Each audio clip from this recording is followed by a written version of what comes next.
এমনটাই রাজ্যে অনেক জায়গায় বহুতলে বুথে কোনো রকম আগ্রহ নেই। রাজ্যের সিইও দপ্তরে রিপোর্ট দিয়েছে ডিওদের এই রিপোর্টে কি কি রয়েছে আরো বিস্তারিত বিষয় সোমরাজ জানাতে পারবে।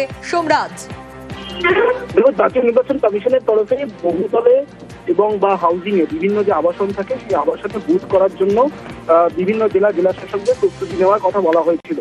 কিন্তু দেখা যাচ্ছে যে নির্দিষ্ট সময়সীমা পেরিয়ে যাচ্ছে, কিন্তু তারপরেও দেখা যাচ্ছে যে হাউজিং থেকে অর্থাৎ হাউজিং এ বুথ করার ব্যাপারে আগ্রহ নেই হাউজিং সোসাইটি যারা রয়েছেন তাদের।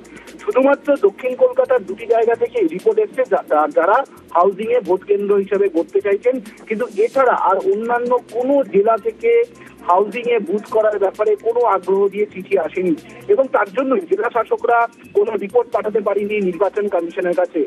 রাজ্যের মুখ্য নির্বাচনী আধিকারিকের দপ্তরের আধিকারিকরা জানাচ্ছেন, যদি জেলা শাসকদের রিপোর্ট না এসে পৌঁছায় সোমবারের মধ্যে, তাহলে জাতীয় নির্বাচন কমিশনকে তারা জানিয়ে দেবেন যে এ রাজ্যে হাউজিং সোসাইটিগুলিতে বা বহুতলগুলিতে ভোট কেন্দ্র করার ব্যাপারে আগ্রহ প্রকাশ কেউই করেনি।